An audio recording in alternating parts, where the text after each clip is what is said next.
In this video, we are going to talk about biography of Bill Gates. So before starting this video, like this video and subscribe to our YouTube channel for future updates. American corporate tycoon, software developer, investor, author, and philanthropist William Henry Gates III was born on October 28, 1955. Along with his late childhood friend Paul Allen, he co-founded Microsoft. Gates served as chairman, CEO, president, and chief software architect during his tenure at Microsoft. He also served as the company's largest individual shareholder until May 2014. He played a significant role in the microcomputer revolution of the 1970s and 1980s as an entrepreneur. Early life. On October 28, 1955, Bill Gates was born in Seattle, Washington. He is the son of Mary Maxwell Gates, 1929 to 1994, and William H. Gates Sr., 1925 to 2020. He has English, German, and Irish/Scots-Irish ancestry. His mother was a member of the board of directors for the United Way of America and First Interstate Bank System, and his father was a well-known attorney. J. W. Maxwell, the head of a national bank, was Gates' maternal grandfather. Gates has two sisters, Libby, who is younger, and Christiane, who is older. Despite being the third William Gates in his family, he is referred to as Trey because his father had the two suffix. When Gates was 7 years old, a rare tornado devastated the family's home in Seattle's Sandpoint neighborhood. After reading about the Altair 8800 in Popular Electronics' January 1975 issue, Gates got in touch with Microinstrumentation and Telemetry Systems, MITS, to let them know that he and others were developing a basic interpreter for the system. Gates and Allen only intended to measure MITS's interest. In actuality, neither of them owned an Altair nor had they developed any code for it. They constructed an Altair emulator that ran on a mini-computer over the course of a few weeks, and then the basic interpreter when MITS President Ed Roberts agreed to meet with them for a demonstration. An agreement was reached with MITS to release the interpreter as Altair Basic after the demonstration, which took place at MITS offices in Albuquerque, New Mexico, proved successful. In November 1975, MITS hired Allen, and Gates took a leave of absence from Harvard to work with him there. Their initial office was in Albuquerque, and Allen called their partnership Microsoft, a combination of the words microcomputer and software. Rick Weiland, a friend from high school who worked with Gates and Allen, was the first person they hired. Within a year, they removed the hyphen, and on November 26, 1976, they formally registered the trade name Microsoft with the Secretary of the State of New Mexico. Gates never went back to Harvard to finish his education. After Bill Gates' mother, Mary Maxwell Gates, suggested Microsoft to John Opel, IBM's CEO, IBM, the dominant provider of computer equipment to business enterprises at the time, contacted Microsoft in July 1980 about software for their impending personal computer, the IBM PC. Microsoft initially suggested IBM create the basic interpreter. Gates sent IBM's officials to Digital Research, DRI, the company that created the well-known CP/M operating system, when they noted that they also needed an operating system. However, the negotiations between IBM and Digital Research did not go well, and no licensing agreement was reached. During a following meeting with Gates, IBM representative Jack Sams brought up the licensing issues and inquired as to whether Microsoft might provide an operating system. A few weeks later, Gates and Allen suggested implementing 86-DOS, an operating system created by Tim Patterson of Seattle Computer Products, SCP, on hardware comparable to the PC and resembling CP/M. To become 86-DOS's only licensing agency and ultimately its owner, Microsoft struck a contract with SCP.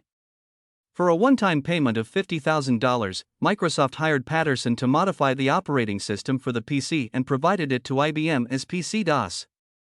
On November 20, 1985, Microsoft and Gates released the first retail version of Microsoft Windows in an effort to fight off competition from Apple's Macintosh GUI, which had seduced users with its breeziness and usability. The business and IBM agreed to work together to create the OS/2 operating system in August of the following year. Despite the two businesses' success in creating the first iteration of the new system, their working relationship deteriorated as a result of growing creative disagreements. Over the course of a decade, the operating system evolved naturally from DOS, and with Windows 95, the DOS text interface was consigned to history. 1 year after Bill Gates left his position as CEO of Microsoft, Windows XP was reputedly the first operating system not based on DOS. The final OS release before Bill Gates handed over leadership of the company to John W. Thompson on February 5, 2014, was Windows 8.1. Following the removal of Donald Trump from Facebook and Twitter on February 18, 2021, in response to the attack on the U.S. Capitol in 2021 that was caused by the results of the 2020 U.S. presidential election, Gates stated that a permanent ban on Trump would be a shame and an extreme action. He stated, "I don't think banning somebody who actually did get a fair number of votes in the presidential election, well, less than a majority, but I don't think having him off forever would be that good." He also warned that it would lead to polarization if users with different political views split up among different social networks.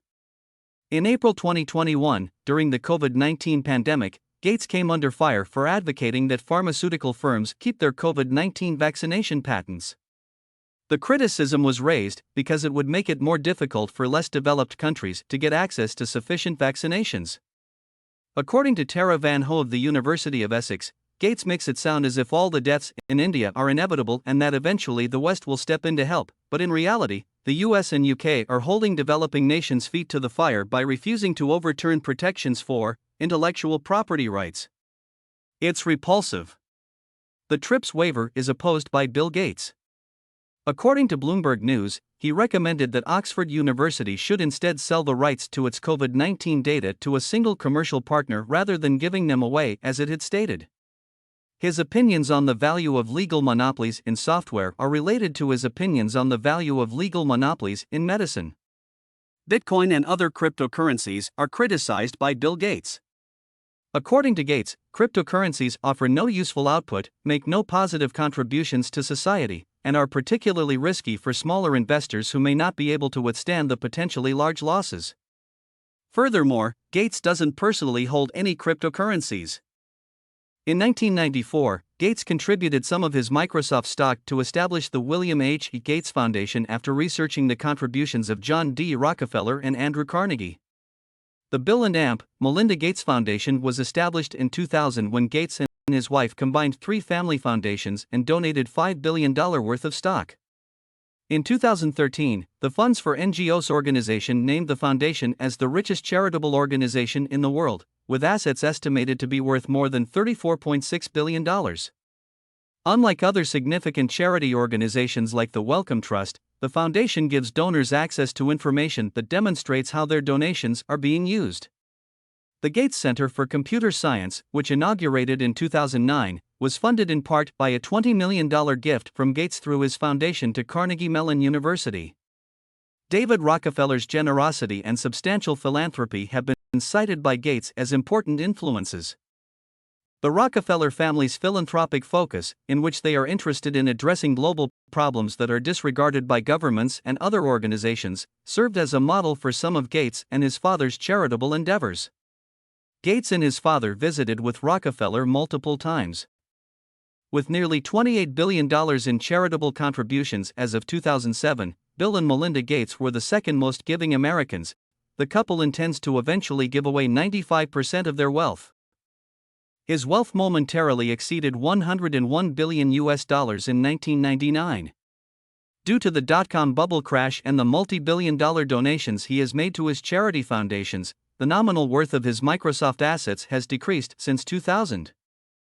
Gates said in May 2006 that he hoped he were not the world's richest person, because he did not like the attention it brought. According to the Bloomberg Billionaires list, Gates was again ranked first in 2013 after falling to second place in March 2010 behind Carlos Slim. In June 2014, Slim reclaimed the role, but then lost the top position back to Gates. His wealth increased from $40 billion to $82 billion between 2009 and 2014, more than doubling. Gates was eclipsed as the richest person in the world by Jeff Bezos, the founder of Amazon, in October 2017. He overtook Bezos as the richest person in the world on November 15, 2019, thanks to a 48% surge in Microsoft shares. "I've paid more tax than any individual ever, and joyfully so," Gates said to the BBC. "I've paid almost $6 billion in taxes." He supports greater taxes, especially for the wealthy. for 18 of the preceding 23 years, through 2017. Gates had been ranked first among the world's billionaires. Gates has a number of investments outside of Microsoft, which gave him a $966,667 salary and $350,000 bonus in 2006. He established the digital imaging business Corbis in 1989. He joined the board of directors of Warren Buffett's investment firm Berkshire Hathaway in 2004. At $1.25 billion in wealth at the time, Gates was the youngest self-made billionaire in the world when he was included in Forbes magazine's list of the 400 wealthiest Americans in 1987. In the Forbes The World's Billionaires list since 1987, Gates held the top rank from 1995 to 1996, 1998 to 2007, 2009, and kept it until 2018 before Jeff Bezos overtook him. From 1993 to 2007, 2009, and from 2014 to 2017, Gates topped the Forbes 400 list. What do you think about this video? Do let us know down in the comments section below. If you enjoyed this video and want to hear from us again, be sure to hit that subscribe button before you go.